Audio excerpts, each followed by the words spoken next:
Thank you so much, Mr. Davis. It is now my pleasure to introduce Student Council Vice President Catherine Cooke, who will address our graduates.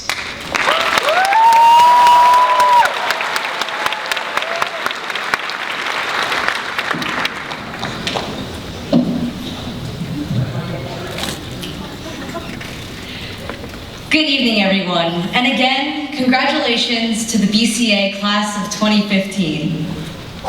And to our administration, Mr. Davis, Dr. Beth, Mr. Lynch, Ms. Julia Mendelson, our Assistant Superintendent, Ms. Sheridan, and our Board of Education President, Mr. Kim, thank you so much for being with us tonight.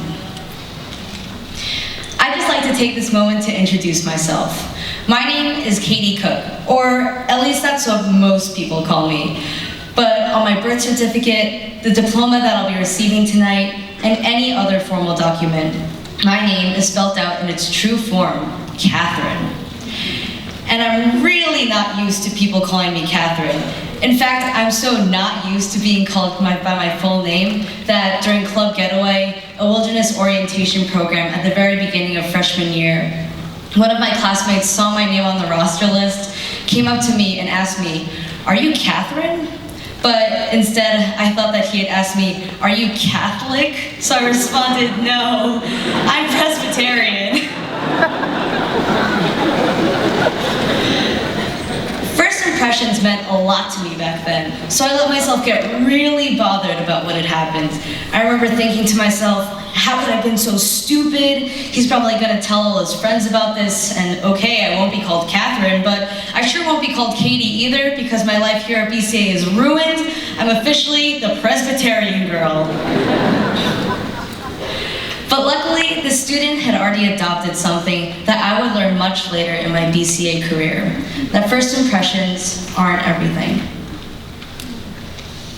I'm in the Music Academy, and when I first came into BCA, I told myself that music was, is, and will always be the only thing that I'm interested in. Music was the only thing that I found in middle school that I really loved from the start. When I played clarinet in different bands and orchestras, and jammed out with friends while singing and playing any instrument I could find, I enjoyed music because of the automatic gratification that it gave me.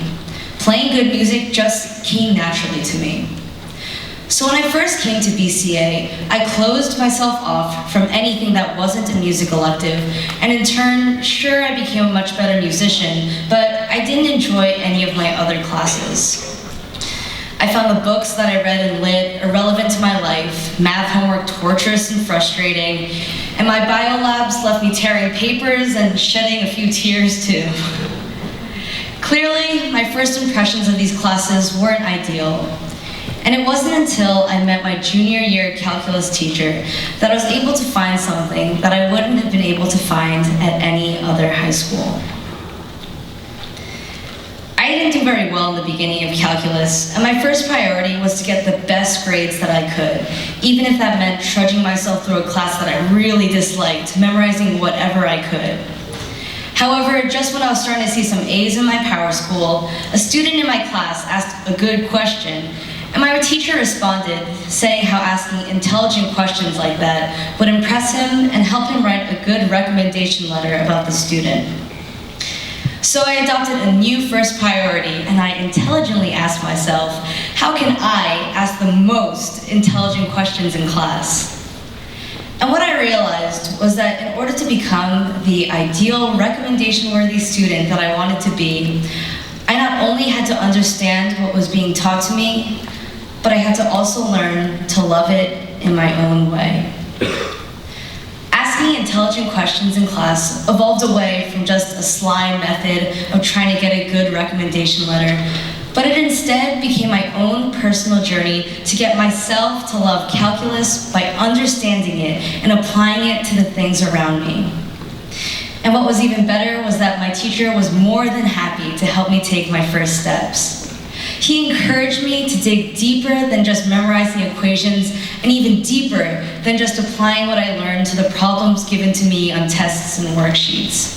Instead, he strived, like every other teacher I've had the pleasure of meeting here at the academies, to make sure that I didn't just learn new things each day, but that I came to appreciate and love them too.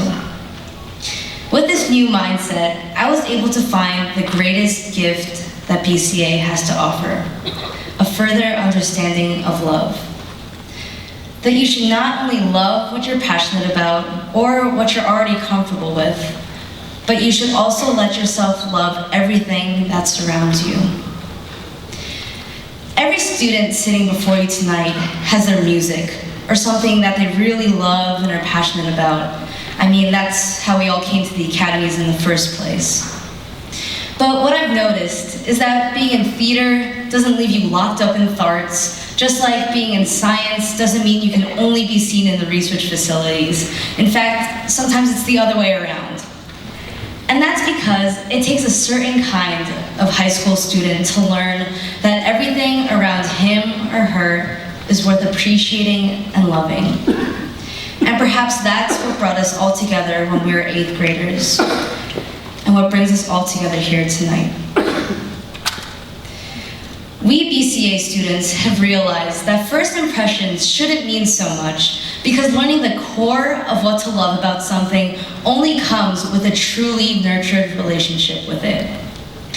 I've been beyond fortunate to learn this during my time here at the academies, and once I became willing to sincerely love what I learned, instead of just striving for a good grade about not only calculus, but all of my other classes, I didn't just receive a deeper understanding of the things being taught to me, but I also received a pretty great recommendation letter from my calculus teacher.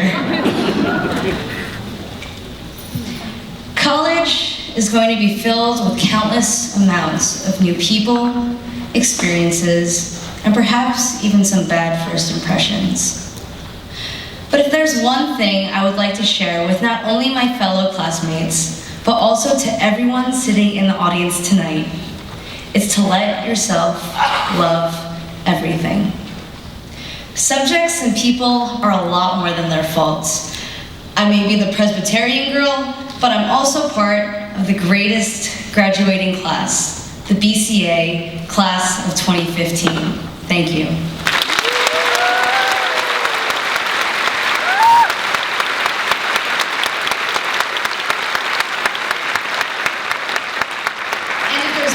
Favor that I'd like to ask for my senior class is to be part of my last BCA selfie.